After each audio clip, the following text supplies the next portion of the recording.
tras la tempestad siempre llega la calma. Y en aquella ocasión fue tan grande la segunda como furiosa lo había sido la que la antecedió. Y también en la que la rodeaba en un mundo en guerra. No trajo nada nuevo la primera y la más grande que parió el siglo XX. Pero aquella mañana, la del 26 de marzo, los gijoneses fueron conscientes de pleno de lo que significaba una guerra mundial. Un camisoncito de perlé rosa flotando sobre las aguas fue la representación gráfica de la barbarie. De su portador o portadora solo sabemos su edad, 14 años. Su nombre y su historia se hundieron con su cuerpo en las frías aguas del Cantábrico. 26 de marzo de 1917. Los náufragos del vapor noruego Solbakken, que llegaron días atrás a las costas asturianas tras sufrir el ataque de uno de los muchos submarinos alemanes que minaban la mar, habían emprendido ya el regreso a casa. Repartidos por las casas de las familias voluntarias que les proporcionaron vestido, calzado y, sobre todo, mucha fabada, los noruegos ya no se encontraban en Gijón cuando llegó el rumor de que otra tragedia, esta aún mayor que la del Solbakken, había ocurrido en alta mar. Se hablaba de decenas de botes, de cientos de náufragos que habían sido avistados por diversas embarcaciones, tratando de llegar a costa en fragilísimos botes salvavidas, en una imagen digna de un cuadro de Géricault. Y, como siempre, los rumores exageraban. No eran tantas personas, pero no tanto como a los gijoneses les hubiese gustado creer. ¡Aviso! ¡Náufragos a la vista! ¡Náufragos a la vista! A la villa de Jovellanos llegaron por Liquerica. Desde allí, al caer la tarde, comenzaron a aparecer famélicos y desnudos los náufragos. Franceses, a tenor de la bandera tricolor, azul, blanca y roja y desgarrada por los envites del mar, que portaban aquellos casi cadáveres flotantes. Y eso, en un tiempo de escaso ocio, más allá de la taberna y el baile de cuando en cuando, pues fue un auténtico espectáculo. Pronto se colapsaron de curiosos la Cuesta del Cholo y el tránsito de las ballenas y el Cerro y Fomento. De curiosos, pero eso sí, de curiosos voluntariosos. No habían llegado ya los náufragos y ya las gijonesas habían calentado caldo y sacado las escudillas, las mantas para guarecer a los náufragos y los brazos para sacarlos de la mar. Les hacía falta, desde luego. Contaron los periódicos que el hambre y las olas y el frío habían hecho dura mella en aquellos desafortunados pasajeros. Si caía ya la noche sobre el lunes 26 de marzo de 1917, el SS Montreal, en el que viajaban, se había ido a pique 2 días antes. Desde entonces aquellos hombres, y aquellas mujeres también, solo habían visto la inmensidad del mar.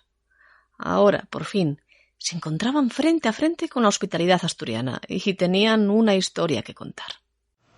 La rula se llenó de coches y la solidaridad fue pronta.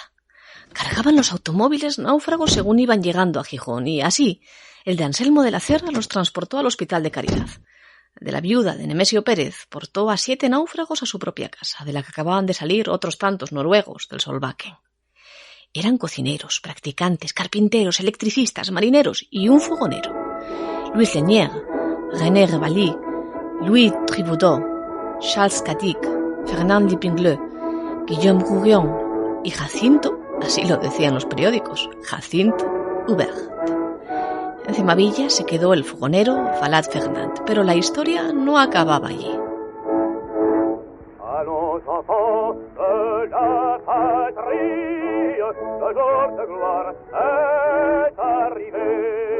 No acababa allí porque llegaron más, muchos más.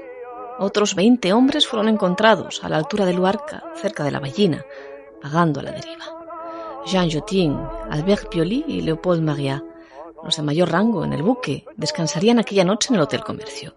Y en el hospital acabaron Eugène Alain, Louis Charliot, Jean Briand, François Bourdier, Yves Sonny y un palero negro, haitiano, del que nunca supimos el nombre. A mitad de la noche, la viuda de Nemesio Pérez hubo de dar sitio a otros 4 náufragos. Joseph Aby, Joseph Bertier, marinero y fogonero, y 2 gallegos, José Martínez y Juan Silva, fogonero y engrasador a la sazón.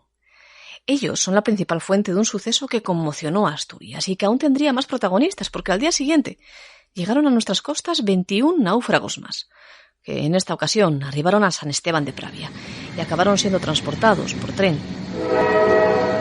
también a Gijón, donde se encontraba el consulado francés.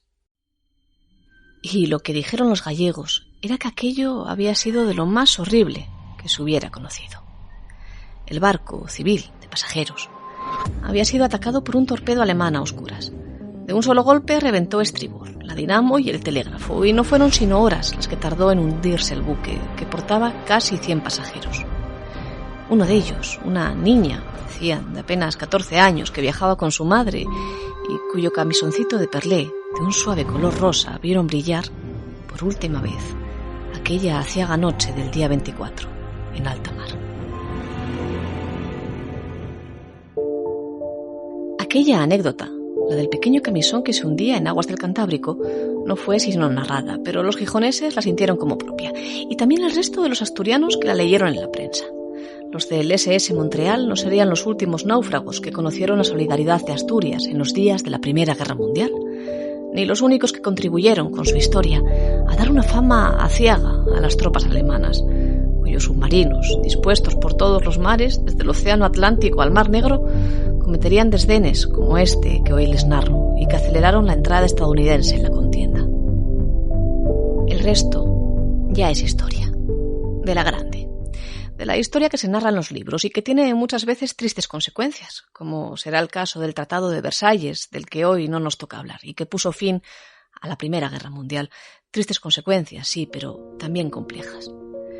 Pero en cuanto a la pequeña historia, a la más pequeña, a la intrahistoria, quedarán por siempre en la memoria del pueblo gijonés aquellos náufragos, por fin ya bien vestidos, alimentados y entrados en calor, que se marcharon rumbo a su patria en trenes desde la Estación del Norte, con la banda municipal tocándoles la marsellesa y ellos, agradecidos por la solidaridad asturiana, al grito de «Vive l'Espagne». Han pasado ya 103 años.